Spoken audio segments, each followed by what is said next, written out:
I'm Miss Norman. Hi, I'm Miss Cook. Hi, I'm Miss Shuttlesworth, and we're your reading teachers. Each one of us has classes, but we work a lot together, and so we want to make sure that you know all three of us, so that if you see us on videos or if you see our Bitmojis, we have them back here, you'll recognize, oh yeah, that's a 6th grade reading teacher. And we want to go over real quick our weekly agenda. This is very important. You need to look at this every day. I would say if you go to Tuesday, you need to go back and read Mondays and make sure you completed everything for Monday. Guys, we don't type this stuff for nothing. We put it on here because it's important. This is a way for you to check off during the day what you're getting finished. So here's Monday. These are the things we want to accomplish today. Hopefully you've already completed the question of the day. You're watching us right now, and you're going to watch a video of a story today called The Breadwinner. You're going to learn about proper nouns. You're going to complete your writing journal, and you're going to complete your vocabulary study guide.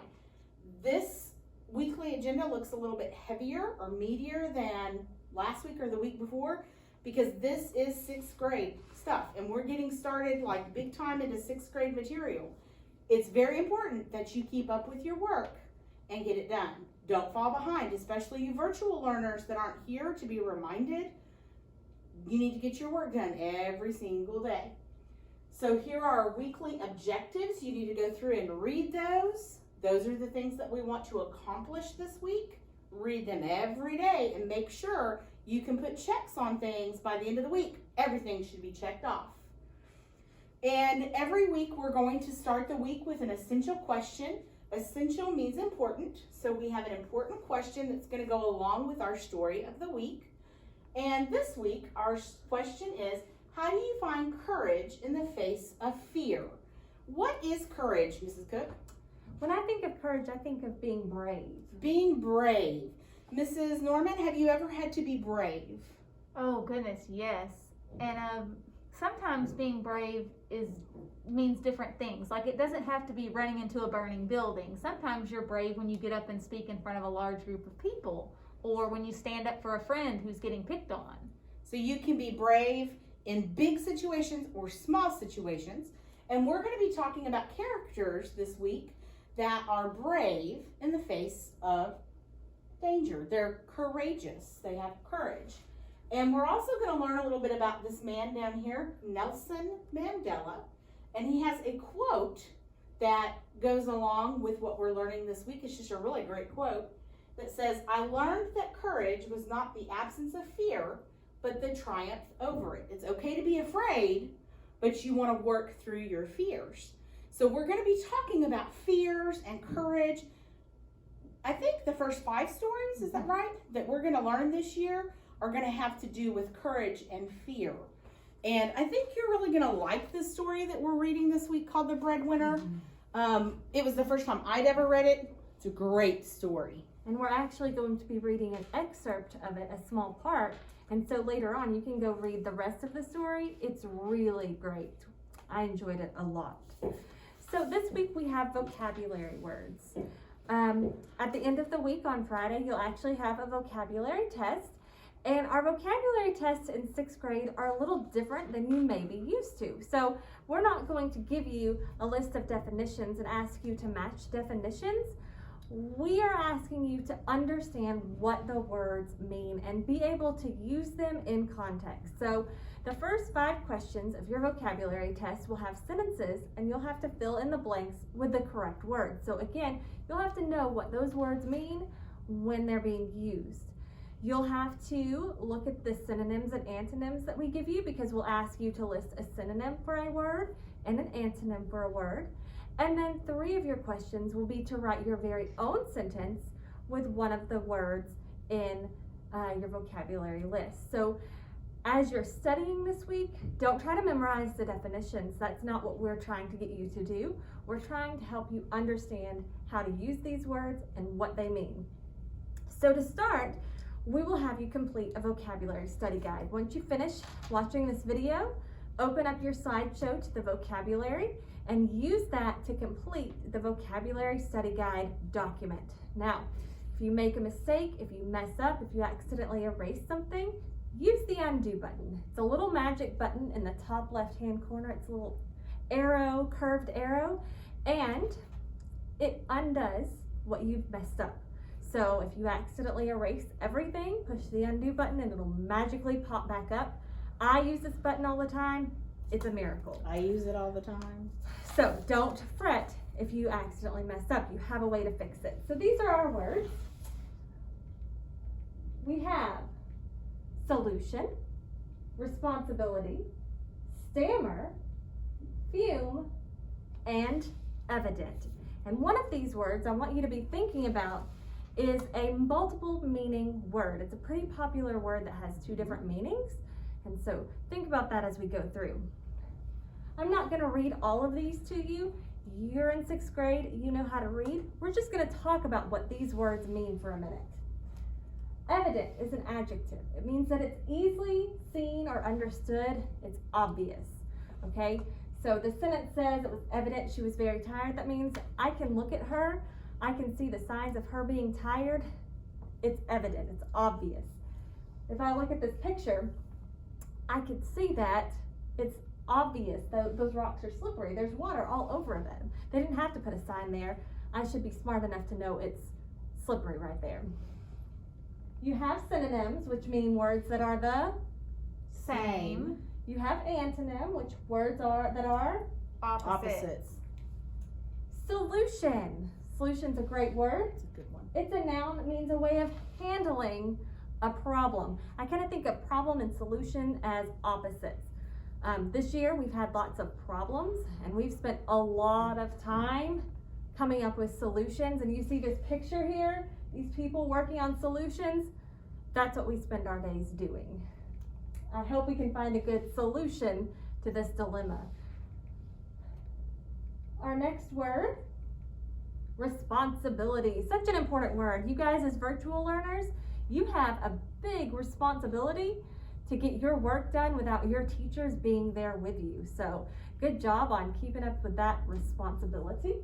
It means a duty, obligation, or burden. It's your responsibility to do your classwork. And you see that little guy, he is being responsible, taking out the trash. Stammer. Stammer means to speak with involuntary pauses or repetitions. Some people stammer because they're nervous. Some people are born with a stammer. Either way, it's nothing to comment on or speak about. It's just the way that they talk. I know I've been nervous before speaking in front of people, and I will stammer, kind of have a little bit of trouble talking. That's a stammer. So sometimes I stammer when I speak in front of a crowd, and notice this guy, I think he might be having a little bit of trouble too, and that's okay. This word, fume. Do you notice anything about this word? Ooh, I noticed that it has some different things that it says up there. This one's a verb. I was gonna say, it says verb. Mm-hmm. And look at the picture of her. She's got smoke coming out of her ears. You know, when I read this, to feel or show displeasure or resentment, that's not what I think of when I hear the word fume. Usually I think of a noun that means like a smell in the air, Yep. like gas in the air. I smelled the fumes at the gas station. Right, but this is different. This is a verb. This is when someone gets really upset. You can see the steam is coming out of her ears. She's fuming. Usually people who are fuming, they do so kind of silently. They're not going to say it. They're going to hold it in. But if you look at them, you can tell that they're pretty angry. That's called fuming or to fume. So You can probably tell when your parents or your teachers are fuming at you because their face looks kind of mad. It is evident on their face. yes, Yes. for sure. So the sentence here, the mean note made me fume. So probably didn't say anything about it, but inside felt very angry.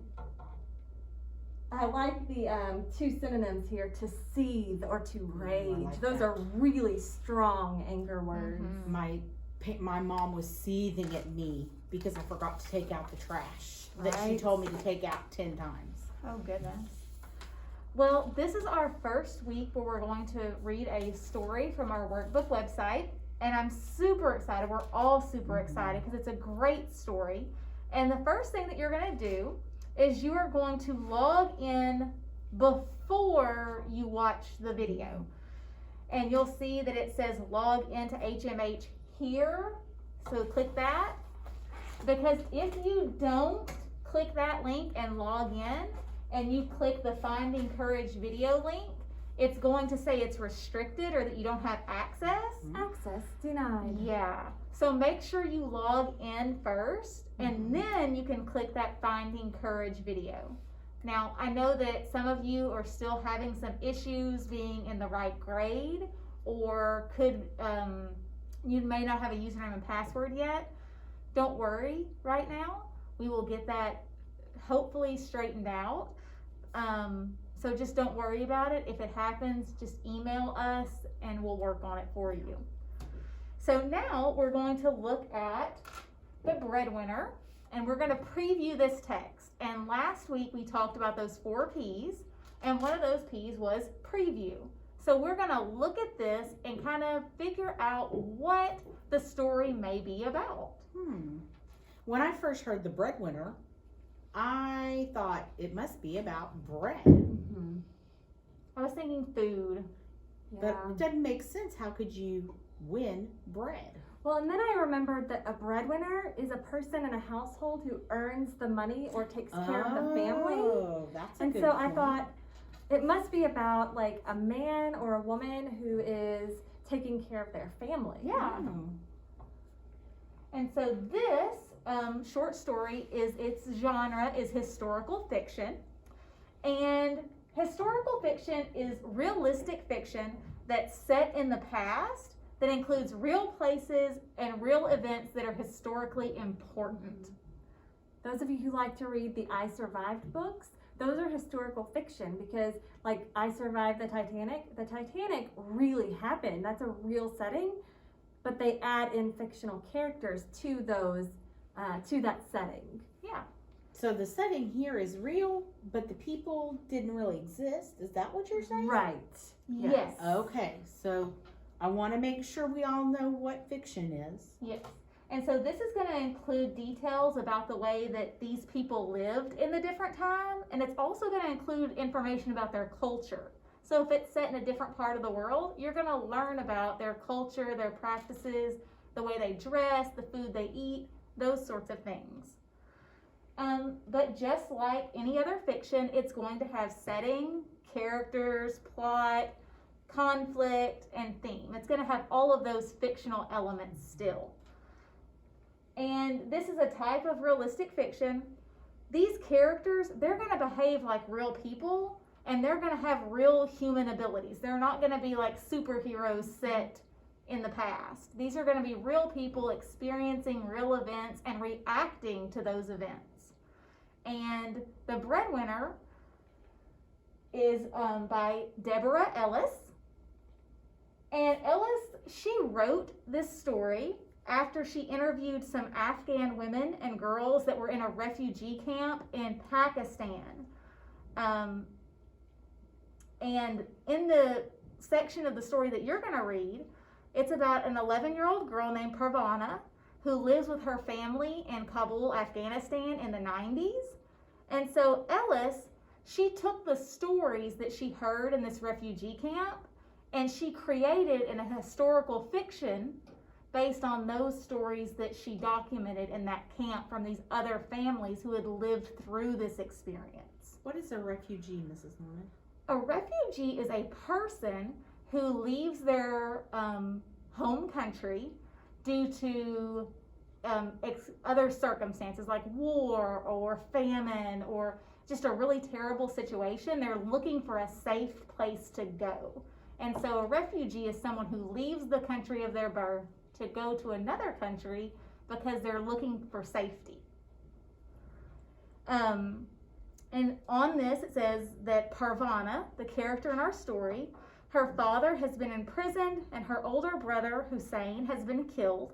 And with no men to help, Pravana's family must find a way to survive. And I wonder why they say with no men to help.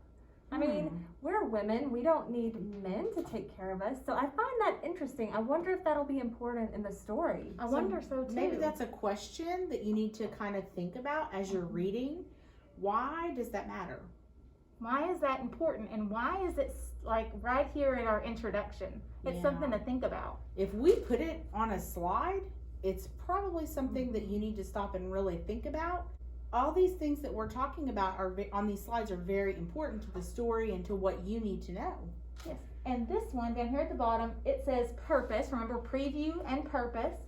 Why might Deborah Ellis have written this story? So you need to kind of think to yourself now, what would be the reason that this author wrote this story? What is she trying to do with this story that we're going to read? And if we look here, we've got our summary for the breadwinner. Oh, I know. wait a minute. You're telling me that a summary should look like this? In theory, yes, that is what we hope a summary would look like. It's not just one or two words? It's not. Oh, It's well, Probably a the beginning, a middle, middle, and an end. end. With A capital beginning- letters with would be capital good. letters, and I see punctuation as well. Punctuation is That's also fantastic. good. We're ending our sentences. That's great. Yes. So this is a really great example of a summary for you. And the breadwinner, we kind of gave a little bit of what it's going to be about when we talked about Deborah Ellis, the author. But this is 11-year-old Parvani and her family are living in Kabul, the capital of Afghanistan, in the late 1990s. They live under the strict control of a group called the Taliban, which does not allow girls to go to school. Girls are not allowed to shop in stores either. What? In order to get the needed supplies for Pravana's family, she must cut her hair and dress like a boy so that she can go way. in the stores. Oh, no way. Wow. Okay, so that makes sense now why she mentioned that her all the men had died. Yes, her Oh, father's in yeah. prison and her brother's dead, so she has to pretend to be a boy to go shopping. Wow. I bet that has to do with why they named the story the way that they named the story. I bet I so. bet so. And so we can predict, what do you think will happen to Pravana when she cuts her hair and goes to the store? Like, do you think that she'll get noticed? Do you think that she'll make it back with no one knowing who she is? Prior knowledge. What do you already know about Afghanistan and the Taliban? And that could be a question that you might not really know a whole lot except what you just read in the previous slides. So don't worry. And then these are just a few words that are important, that are in the story that you may get caught up on. So Jalalabad is a city in eastern Afghanistan where Pravana lives. The Taliban is a strict political group that's waging war in Afghanistan. To give in is to agree to. Sulk is to cry or complain. And hesitated means to pause for a minute because of fear.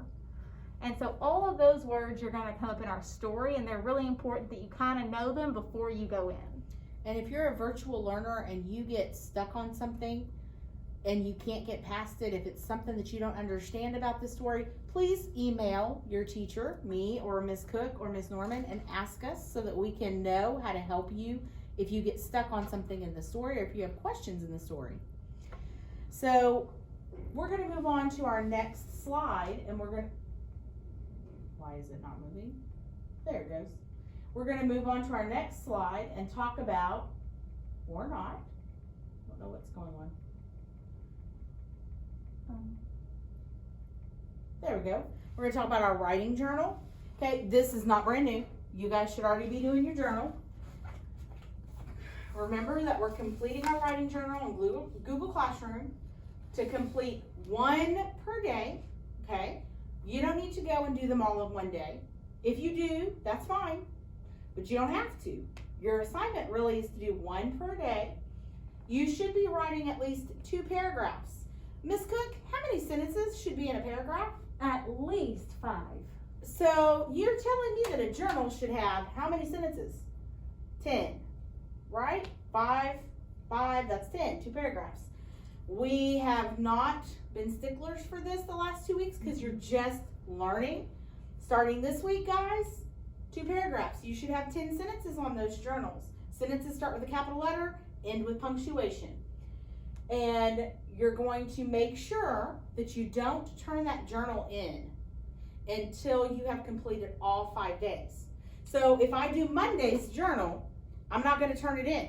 I'm going to keep it. We can go in and look at what's in there and what you've written. Tuesday, I decide that I'm going to do Tuesday, Wednesday, Thursday, Friday. Because I just decided I want to get ahead. Can I turn in my journal? Yes, because I've completed the week. We want you to not turn it in until you complete the whole week. If you accidentally turn it in, Miss Cook, how could they get their journal back? There's a button that says unsubmit, and you just push that and it comes back to you. So If there you go. don't know how to do that, email your teacher and we can return it to you. This week, today, our journal prompt is write about a time when you showed courage. Don't tell us that you've never, ever, ever had to be brave. No. Because I know, even when I was 2 or 3 years old, I can think of times when I was brave. Yes. So think about a time that you showed courage. 10 sentences, guys. All right. At least 10 sentences. Today we're going to talk about nouns, and I know for a fact you've been learning about nouns since you were in 1st grade. A noun is a person, place, or thing. You know that. We're going to talk a little bit about the difference between common nouns and proper nouns. So common nouns are just general names for things, okay?